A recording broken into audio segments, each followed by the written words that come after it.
오늘이 11월 29일, 11월의 마지막 수요일이고 2023년도가 이제는 한 달밖에 남지 않았어요. 그죠? 2023년도 송구영신 예배 드리면서 이제 2023년도는 이랬으면 좋겠다. 각자 나름대로의 소망이 있었어요. 소원들이 있었어요. 어때요? 지금 11개월 지내고 2023년 한 달 남았는데 여러분이 꿈꿨던, 여러분이 바라던 그런 소원들, 그런 소망들이 어느 정도 이루어졌나요? 이루어지고 있습니까? 끄떡끄떡 하시는 분도 계시고 전혀 무표정한 분도 계시고 그래요. 우리가 소망을 갖는다는 것, 그건 참 좋아요. 물론 내가 원하는 대로 이루어지지 않는다 할지라도 내가 소망을 갖고 있다는 것은 그것은 굉장히 우리의 삶에 활력이 되고 기쁨이 되고 또 신나게 살 수 있는 근거가 되는 거죠. 오늘 히브리서 저자를 보면 우리가 이 땅에 살면서 우리의 소망이 무엇일까? 우리가 무엇을 소원하며 무엇을 소망하며 살아가야 될까? 그것에 대해서 우리에게 권면을 해주고 있어요. 특별히 이 히브리서는 구약의 흐름을 또 구약의 역사적인 배경들을 갖고 있으면서 진짜 중요한 것은 그런 모든 구약의 배경과 비교하면서 예수 그리스도가 탁월하신 분이시다. 예수 그리스도가 우리의 진짜 주인이시다. 그래서 그 예수를 깊이 묵상해야 된다. 이 말은 결국 예수를 소망으로 삼고 삶을 살아야 된다. 이렇게 말씀하고 있는 거예요. 그러니까 히브리서 저자는 사실 누군지는 모르잖아요. 그죠? 누가 썼는지 몰라요. 예전에는 제가 신학교 들어가기 이전에는 이 히브리서는 사도 바울이 썼다. 그렇게 일반적으로 많이 알려졌어요. 그런데 학자들이, 신학학자들이 아무리 생각해도 이 히브리서는 사도 바울이 쓴 다른 편지들과 비교해 볼 때 이거는 사도 바울의 문체와 좀 다르다. 그래서 이 사도 바울이 썼다라고 주장하던 것을 번복하고 누군지 모른다. 누군지 모르는데 이게 어떻게 성경에 들어올 수 있었을까? 그게 바로 이제 오늘 설교의 핵심이기도 해요. 누가 썼는지 모르지만 이 히브리서는 세상의 그 누구보다도 예수 그리스도를 가장 탁월하게 설명하고 있고 가장 존경스러운 분, 우리의 소망으로 표시하고 있기 때문에 이 예수 그리스도만이 우리의 참된 주인이라고 고백하고 있고 예수 그리스도만 우리의 소망을 삼고 우리의 주인으로 삼으라 이렇게 말씀하고 있기 때문에 누가 썼는지 모르지만 그 시대 2000년 전에 이 초대교회 성도들은 반드시 이 히브리서를 읽고 이 말씀대로 예수 그리스도를 소망하며 예수 그리스도를 주인으로 삼는 삶을 살아야 된다. 그래서 누가 썼는지 모르지만 성경에 들어와 있고 또 이 말씀은 초대교회뿐만 아니라 오늘날도 우리에게도 많은 영향력을 주고 있지요. 자, 1절 말씀 우리 한 목소리로 같이 한번 읽어보겠습니다. 시작. 그러므로 함께 하늘의 부르심을 받은 거룩한 형제들아, 우리가 믿는 도리의 사도이시며 대제사장이시는 예수를 깊이 생각하라. 자, 이 히브리서 저자는 유대교 그리스도인들에게 있어서 가장 존경하고 가장 사랑하는 모세를 설명하면서 그 모세보다도 뛰어난 분이 바로 이 예수 그리스도다. 그렇게 얘기하고 있어요. 모세와 예수님을 비교하는데 어떻게 비교를 하느냐? 예수님은 하나님의 집의 아들이고 모세는 하나님의 집의 종이다. 이렇게 이제 설명하고 있는데 특별히 출애굽기 3장 6절부터 8절까지 말씀에 보면 이렇게 기록하고 있습니다. 또 이르시되 나는 내 조상의 하나님이니 아브라함의 하나님, 이삭의 하나님, 야곱의 하나님이니라. 모세가 하나님 배우기를 두려워하여 얼굴을 가리매 여호와께서 이르시되 내가 애굽에 있는 내 백성의 고통을 분명히 보고 그들이 그들의 감독자로 말미암아 부르짖음을 듣고 그 근심을 알고 내가 내려가서 그들을 애굽인의 손에서 건져내고 그들을 그 땅에서 인도하여 아름답고 광대한 땅, 젖과 꿀이 흐르는 땅, 곧 가나안 족속, 헷 족속, 아모리 족속, 브리스 족속, 히위 족속, 여부스 족속의 지방에 데려가려 하노라. 이 말은 뭐겠어요? 하나님께서 모세를 선택해서 이스라엘 백성들을 애굽에서 출애굽시키는 그 역할을 하는 하나님의 종으로 불렀다. 그렇게 말씀하고 있는 거예요. 그러니까 모세가 이렇게 이스라엘 백성들에게는 위대한 사람이죠. 애굽에서 400년 동안 종살이하던 이스라엘 백성들을 애굽에서 구출해내는, 그리고 적과 꿀이 흐르는 땅까지 인도하는 이런 사명을 받은 사람. 그러니까 이 모세는 이스라엘 백성들에게 있어서 굉장히 존경스럽고 굉장히 위대한 인물로서 이스라엘 백성들은 생각을 하고 있는 거예요. 그러나 그렇다 할지라도 이 모세는 하나님의 집을 위해 쓰임받는 종에 불과하다. 자, 5절 말씀, 히브리서 3장 5절 말씀 같이 읽겠습니다. 또한 모세는 장래에 말할 일을 증언하기 위하여 하나님의 온 집에서 종으로서 신실하였고, 하나님의 집에서 무엇으로 신실했다고요? 종으로서 신실했다. 그러니까 이 모세가 대단한 사람이지만, 위대한 사람이지만 누구예요? 하나님의 집에서는 종이다. 그렇게 말합니다. 그러니까 유대인들 가운데서는 예수 그리스도보다도 모세를 더 뛰어난 분, 모세를 더 위대한 분으로 많은 사람들이 생각을 하고 있었어요. 그런 상황 속에서 히브리서 저자는 아니다, 모세보다도 예수 그리스도가 훨씬 더 뛰어나다, 이것을 비교 설명하는데 바로 모세는 하나님의 일꾼, 하나님의 집의 종에 불과하다, 이렇게 지금 설명하고 있는 거예요. 그런데 예수님은 누구예요? 하나님의 아들이라는 거예요. 만물을 지으시고 이스라엘의 집을 지으신 하나님의 아들이다. 자, 히브리서 3장 4절, 그 다음에 6절, 4절과 6절 말씀 같이 읽겠습니다. 4절입니다. 집마다 지은 이가 있으니 만물을 지으시는 이는 하나님이시라. 6절, 그리스도는 하나님의 집을 맡은 아들로서 그와 같이 하셨으니 우리가 소망의 확신과 자랑을 끝까지 굳게 잡고 있으면 우리는 그의 집이라. 그렇죠. 그리스도는 뭐예요? 하나님의 집을 맡은 아들. 하나님의 집은 누구의 집이에요? 예수님의 집이라는 거예요. 우리가 하나님의 자녀라고 한다면 결국 우리는 하나님의 자녀, 우리도 하나님의 자녀지만 예수 그리스도가 우리의 주인이 되신다. 그렇게 지금 히브리서 저자는 얘기하고 있어요. 그래서 모세는 하나님의 집의 종에 불과하지만 예수 그리스도는 하나님의 집의 뭐라고요? 아들이다. 그러면 종이 높겠어요? 아들이 높겠어요? 당연히 누가 높아요? 아들이 높다. 그래서 히브리서 저자는 유대인 그리스도인들에게 너희가 모세를 그토록 소중하게 생각했지만 그 모세보다도 예수가 훨씬 더 뛰어나다. 어느 정도 뛰어나냐? 모세는 위대한 인물이지만 하나님 나라, 하나님의 집의 종에 불과하고 예수님은 하나님의 아들이다. 이렇게 비교를 해주는 거예요. 그러면 이스라엘 백성들이 어느 정도 감을 잡겠죠. 아, 그렇구나. 우리가 모세를 굉장히 위대하게 생각했는데 이 예수가 모세보다도 훨씬 더 뛰어나신 분이구나, 이런 생각들을 할 수가 있게 되는 거죠. 결국 우리가 하나님의 자녀라는 것은 우리의 소유권이 하나님께 있다는 거예요. 그러니까 예수님이 하나님의 아들이기 때문에 우리 또한 뭐요? 우리의 소유권을 누가 갖고 있는 거예요? 예수님이. 그래서 예수님이 우리의 주인이다. 그래서 우리 마음에 예수님을 영접한다는 것은 예수님을 내 인생의 주인으로 삼는 거다. 이렇게 이제 얘기하고 있는 거죠.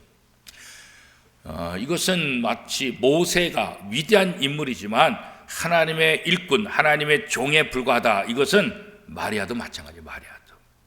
캐톨릭은 예수님의 어머니니까 우리가 존경한다. 그러면서 이 성모 마리아, 이렇게 거룩한 어머니 마리아, 그렇게 이제 존경하고, 근데 존경을 넘어서 거의 숭배까지 하고 있어요. 숭배까지. 그래서 기도문에 보면 성모 마리아의 이름으로 기도합니다, 이렇게 기도해요. 그래서 본인들은 우리는 그냥 예수님의 어머니이기 때문에 그냥 존중해 주는 거다. 말은 그렇게 하는데 실제적으로 그들의 삶 속에, 신앙생활 속에, 기도문 속에 보면 성모 마리아의 이름으로 기도하는 것이 굉장히 많아요. 그러니까 우리 개신교 입장에서는 뭐냐면 마리아나 모세나 똑같은 거예요. 모세가 위대한 인물이지만 하나님의 종에 불과하다. 애굽에서 이스라엘 백성들을 구원했는데 그 도구로 하나님은 모세를 선택했고 모세를 통해서 그 일을 하게 하십니다. 하나님의 아들 예수님이 이 땅에 태어나는데 누구를 통해서 태어났냐? 하나님은 마리아를 선택해서 마리아를 통해서 이 땅에 오게 하십니다. 그러니까 마리아와 모세나 똑같이 쓰임받은 거예요. 마리아가 훌륭하고 마리아가 존경받을 만한 것은 사실이지만 예수보다 뛰어나진 않다고. 예수님의 어머니이지만 예수님의 어머니이기 때문에 예수님과 동일시하지는 우리는 않는다고요. 그렇죠? 모세와 예수를 동일시하지 않는 것처럼 마리아와 예수님을 동일시하지 않는 거예요. 마리아보다도 모세보다도 훨씬 뛰어난 분이 예수 그리스도시다. 우리의 주인이신 예수 그리스도. 하나님 나라의 하나님 아버지 집의 종인 모세, 마리아도 마찬가지야. 하나님의 일꾼에 불과하다. 그래서 이 예수 그리스도를 이 모세보다 못하다 이렇게 얘기하는 것은 이건 커다란 죄죠. 예수 그리스도를 마리아보다 못하다 이렇게 생각하는 것도 이게 어마어마한 죄다. 그렇게 히브리서 저자는 이야기를 하고 있는 거예요. 우리가 물론 모세를 존경하고 사랑하는 것 이건 다 맞다. 그러나 누가 주인인지 이거 생각해 봐라. 누가 우리의 주인이냐? 누가 우리의 구원을 가져다 줄 분이냐? 그런 거죠. 그래서 예수님을 주인을 삼아라. 모세를 의지하고 모세를 위대하게 생각하는 유대인들에게 모세가 중요한 것은 사실이지만 예수 그리스도 그분이 너의 주인이시다. 그렇기 때문에 그분을 묵상하고 그분을 깊이 생각하는 삶을 살아야 된다. 왜? 그분이 우리의 주인이기 때문에 그렇다. 그런 거죠. 그래서 모세가 아니라 마리아가 아니라 예수님을 우리 주인으로 삼아야 된다. 이렇게 이제 말씀하고 있는 거예요. 그런데 오늘날 이렇게 가톨릭이 예수님과 마리아를 혼동하는 것처럼 오늘도 많은 사람들이 모세와 이 예수 그리스도를 혼동할 수 있는 거예요. 유대인들이 그렇게 혼동했던 것과 마찬가지죠. 그러니까 주인과 종을 바꿔 말하는 거예요. 우리가 지금 생각하면 에이 모세하고 예수님하고 어떻게 비교가 돼요? 모세는 하나님의 집의 종이고 예수님은 하나님의 아들인데요. 우리가 이렇게 생각하잖아요. 그러나 실제적으로 우리의 삶에 보면 모세 대신 다른 것, 돈, 권력, 어떤 명예 이런 것을 주인으로 삼는다고요. 그러니까 예수 그리스도를 주인으로 삼지 못하고 다른 것으로 주인과 종을 헷갈려하고 주인과 종을 바꿔서 생각하는 경우가 굉장히 많이 있는 거예요. 은근히 보면 우리가 하나님을 믿는다고 하면서도 은근히 예수 그리스도보다 더 주인으로 삼는 것들이 많이 있는 거예요. 그래서 히브리서 저자는 2000년 전에 바로 유대교 그리스도인들이 그런 혼란 속에 그런 착각 속에 있기 때문에 너희가 모세를 믿는 것이 아니라 우리의 주인은 예수 그리스도다. 이것을 다시 한번 강력하게 얘기하고 있는 거예요. 그래서 주님이 부르시는 종들인 물질, 사람, 환경 이런 것들을 의지하지 마라.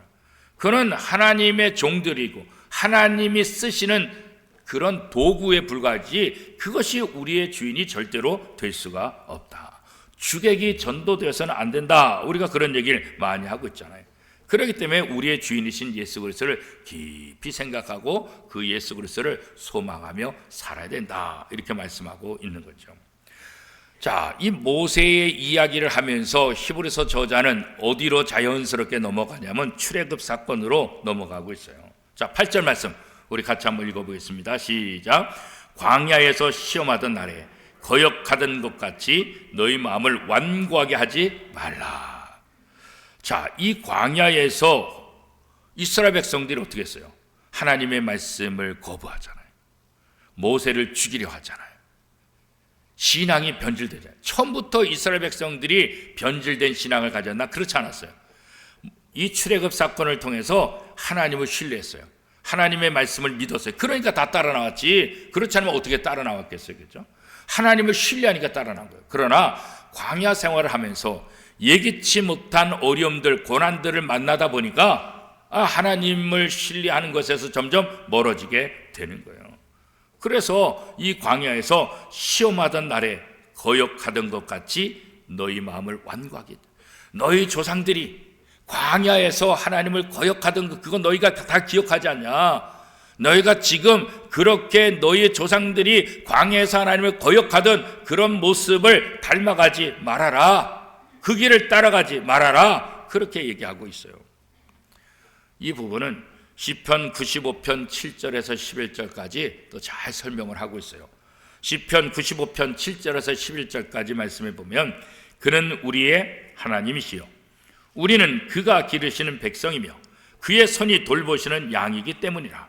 너희가 오늘 그의 음성을 듣거든 너희는 무리바에서와 같이 또 광야의 마사에서 지냈던 날과 같이 너희 마음을 완악하게 하지 말지어다. 그때 너희 조상들이 내가 행한 일을 보고도 나를 시험하고 조사하였도다. 내가 40년 동안 그 세대로 말미암아 근심하여 이르기를 그들은 마음이 미혹된 백성이라 내 길을 알지 못한다 하였도다. 그러므로 내가 노하여 맹세하기를 그들은 내 안식에 들어오지 못하리라 하였도다.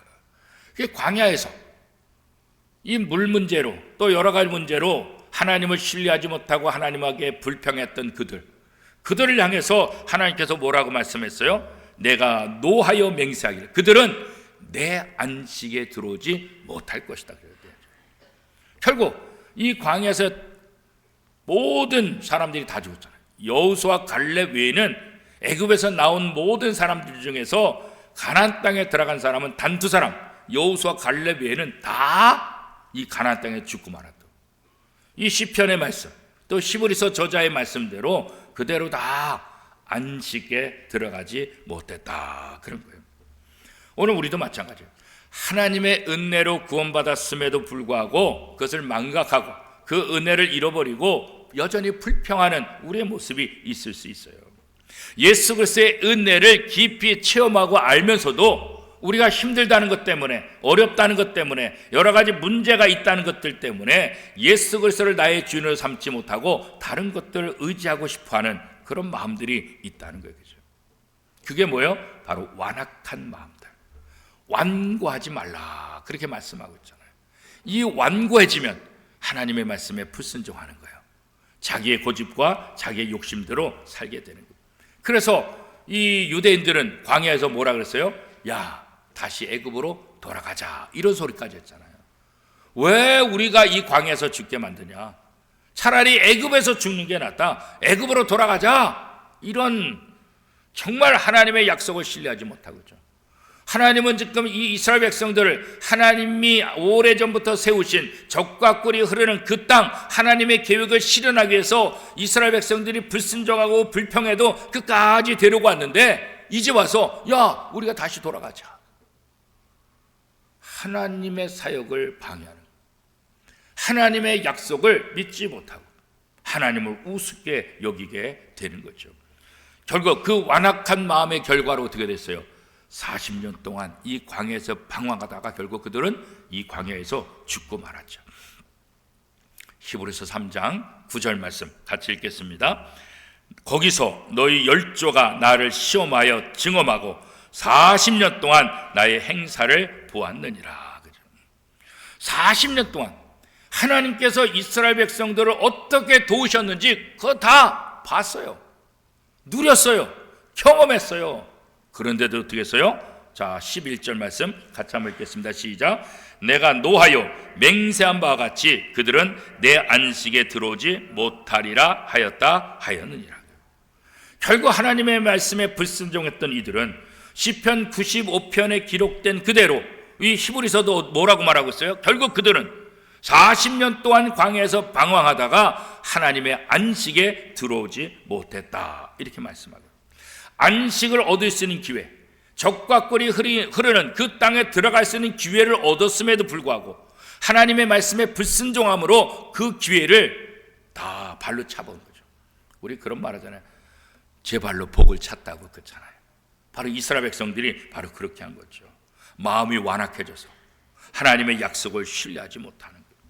이 광야 40년은 긍정적으로 보면 하나님께서 이스라엘 백성을 어떻게 도우시는지 시험하는 과정이죠. 매 순간순간 어려운 순간순간마다 하나님께서 이스라엘 백성을 어떻게 도우셨는가, 어떻게 보호하셨는가, 어떻게 인도하셨는가. 이 40년은 하나님의 은혜를 경험하는 은혜의 기간이라, 은혜의 기간. 그런데 그 은혜를 좀 힘들다고 발로 차버리고 불평과 원망을 해서 하나님께서 약속하신 그 안식에 이들이 다 들어가지 못했다, 그런 거죠.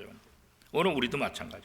한때는 신앙생활 잘하다가, 한때는 봉사 잘하다가, 이런저런 이유로 이스라엘 백성들처럼 광야에서 이런 고생 저런 고생, 이런 마음 저런 아픈 마음, 그거 경험하다가 결국은 하나님의 약속을 잃어버리고 하나님께서 약속하신 그 복을 누리지 못하는 그런 일들이 우리 주변 사람들을 통해서도 우리가 종종 보게 되잖아요.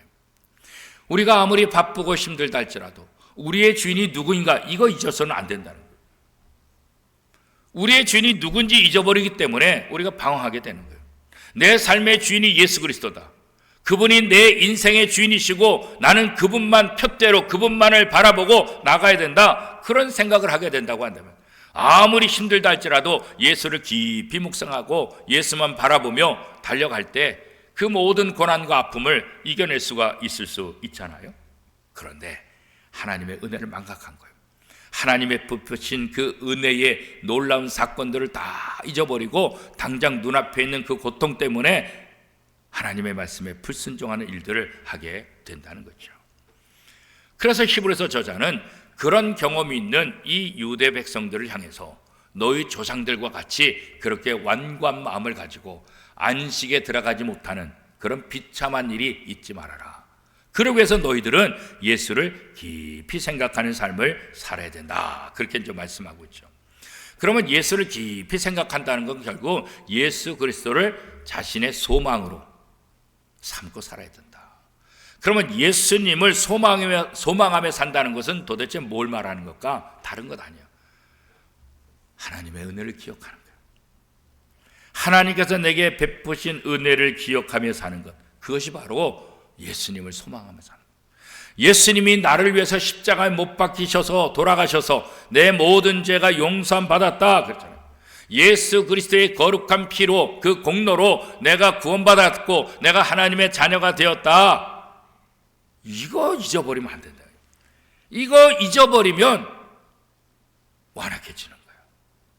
이거 잊지 않고 사는 것, 그것이 바로 예수 그리스도를 소망하며 살아가는 거예요. 어떤 상황 속에서도 예수는 나의 구세주다, 그런 거죠. 초대교회 유대인들처럼 자신을 의지하며 살지 말아라. 이 광야의 이스라엘 백성들처럼 하나님을 두려워하고 하나님을 불평하고 우상을 숭배하고 금송아지를 만들어서 자, 이게 우리를 애굽에서 구원한 하나님이다, 그런 짓 하지 말라는 거죠. 자기의 노력으로, 자기의 공로로 하나님 앞에 설 수 있는 사람 아무도 없다. 하나님의 은혜를 기억하며 사는 것, 그것이 바로 예수를 소망하며 사는 삶이다. 그래서 우리가 하나님의 은혜를 잊어버리죠. 하나님의 은혜를 잊어버리지 않으면 어떤 일이 일어나요? 우리의 삶 속에 늘 감사가 일어나요. 감사가. 왜 감사가 없어지냐? 하나님의 은혜를 기억하지 못하기 때문에. 하나님의 은혜를 다 잃어버리니까 뭐 하나님께서 내게 해주신 일이 뭐야? 광야에서 이스라엘 백성들처럼 우리도 그런 생각을 할 수 있다는 거예요. 예수를 소망하며 산다는 것은 또 다른 의미로 어떤 것이냐? 하나님께 순종하는 것이다. 하나님께 순종. 이스라엘 백성들이 하나님의 말씀에 순종하며 나갈 때 하나님의 복을 누렸잖아요. 우리가 예수 그리스도의 은혜, 그 십자가 은혜를 생각한다고 한다면 우리는 하나님의 말씀에 순종하며 삶을 살아갈 수 있다는 거예요. 그렇죠? 과거 이스라엘 백성들이 하나님의 약속하신 적과 꿀이 흐르는 가나안 땅에 40년 동안 다니면서 그 광야를 통과해야 되는데 결국 그 광야를 통과하지 못했잖아요. 하나님을 신뢰하며 순종하는 대신에 다른 것들을 의지하고 애굽에서 나온 것을 후회하고 하나님을 원망한 모습들, 이 같은 불평과 불순종으로 인해서 그들은 하나님이 약속하신 약속의 땅에 들어가지 못했다는 것, 이거 우리가 알잖아요. 그렇기 때문에 히브리서 저자는 너희 선조들처럼 안식에 들어가지 못하는 그런 일 없이 예수를 깊이 생각하고 예수님의 은혜를 기억하며 하나님의 말씀에 순종하는 삶을 살아야 된다, 이렇게 지금 말씀하고 있는 거예요. 그렇죠? 약속의 땅에 들어가지 못한 이스라엘 백성들, 아까 말씀드린 대로 처음부터 불순종했냐? 전혀 그렇지 않아요. 그죠? 애굽을 나올 당시만 해도 하나님을 신뢰하고 하나님을 위대하신 하나님이라고 생각하고 이 홍해의 기적을 통해서 하나님이 어떤 분인지 이들은 철저하게 경험했잖아요. 만나와 메추라기를 통해서 철저히 경험했잖아요. 먹을 물이 없을 때 반석에서 물이 나게 하는 것 그렇잖아요. 나무 토막을 던져가지고 못 먹을 수밖에 없는 그 물을 단맛으로 먹을 수 있도록 하신 것들, 이 광야 생활하면서 얼마나 놀라운 하나님의 기적들을 경험했습니까? 그죠? 그런데 좀 불편한 일이 생겼다고 하나님을 신뢰하던 모든 모습들은 다 사라지게 되고 하나님을 불신하고 하나님을 원망하는 것으로 변질돼 버렸잖아요. 오늘 우리도 마찬가지죠. 그렇죠? 한때 신앙생활 잘하다가 우리의 신앙이 변질될 수 있어요. 우리가 하나님의 은혜를 기억하고 하나님의 말씀에 순종하는 삶을 살아야 끝까지 구원에 이르고 끝까지 하나님께서 약속하신 복을 우리가 누릴 수 있는 거예요. 변질, 이것보다 무서운 것은 없어요. 그렇죠? 음식도 아무리 냉장고에 오래 넣는다고 해가지고 변질되지 않냐? 그렇지 않아요. 오래 두면 아무리 냉장고라도 변질되는 거예요. 냉장고는 잠깐은 신선하게 할 수 있지만 영원토록 신선하게 하지 못한다. 다 변질되는 거예요. 우리가 하나님의 약속의 말씀을 붙잡을 때만 변질되지 않지, 하나님의 약속의 말씀을 버리면은 언제든지 우리는 변질될 수밖에 없다는 거예요. 그래서 우리가 필요한 것은 뭐예요? 믿음이 필요하다. 그 믿음은 어디서 나오냐? 예수를 깊이 생각하고 예수를 우리의 소망으로 삼을 때 우리의 믿음이 흔들리지 않는다. 히브리서 저자는 우리에게 그렇게 다시 한번 약속하고 있는 거예요. 사도 바울은 인생의 끝자락까지 열심히 달려가서 자기의 믿음을 어떻게 표현하고 있습니까? 디모데후서 4장 7절에 보니까 나는 선한 싸움을 싸우고 나의 달려갈 길을 마치고 믿음을 지켰으니. 그죠? 마지막 순간까지 믿음을 지켰다고 고백하고 선한 길을, 선한 싸움을 싸우며 달려갔다 그래요. 언제나 우리를 유혹하고 우리를 무너뜨리려고 하는 그 모든 것들로부터 우리는 싸워서 이겨야 돼요. 신앙생활이 쉬운 것 아니에요. 이스라엘 백성들이 하나님께서 약속하신 적과 꿀이 흐르는 땅 쉽게 들어가지 않아요. 전쟁을 통해서 들어가요. 그죠? 전쟁이 쉽지 않아요. 그러나 하나님의 약속의 말씀을 믿고 나갈 때 전쟁은 두려운 게 아니에요. 전쟁은 무섭지가 않아요. 왜냐하면 전쟁은 여호와께 속했다. 하나님이 전쟁에서 이기게 하셨지 이스라엘이 이긴 적이 없다고요. 하나님이 이기게 하신 거라고요. 그러니까 우리 앞에 어떤 고난이 있고 어떤 문제가 있든지 내 힘으로 하려고 하면 우리는 좌절하고 실망할 수밖에 없어요. 그리고 하나님 원망한다고. 그러나 예수를 깊이 생각하고 하나님을 바라보면 지금까지 인도하신 분이 하나님이시고 이것도 하나님께서 해결해 주실 것이고 이것도 넘어서 하나님께서 약속하신 복을 우리가 누리게 할 것이다. 저 이스라엘 백성들이 광야 40년의 과정을 통과하고 적과 꿀이 흐르는 땅에 들어갔던 것처럼 우리가 이 땅에서 수없이 다양한 고난과 다양한 테스트가 있지만 그 테스트를 믿음으로 지키고 넘어가면 하나님이 약속하신 그 복을 반드시 누리게 될 것이다. 이게 성경을 통해서 우리에게 주시는 약속의 말씀 아니겠어요? 그렇죠? 이 사도 바울의 고백, 나는 선한 싸움을 싸우고 나의 달려갈 길을 마치고 믿음을 지켰으니, 이 고백이 저와 여러분의 고백이 될 수 있기를 바랍니다. 이 고백이 우리의 고백이 되기 위해서는 어떻게 돼요? 예수를 깊이 묵상하고 예수를 우리의 소망으로 삼을 때만 이런 고백을 할 수가 있을 것입니다. 우리 원미동교회 모든 성도들이, 특별히 오늘 수협에 나온 모든 분들이 이 사도 바울의 간증과 이 고백이 저와 여러분의 고백이 되고 하나님 앞에 갔을 때 하나님의 그 영광의 도구로 쓰임받았음을 감사하며 하나님의 사랑을 받는 우리 모두가 될 수 있기를 축복합니다.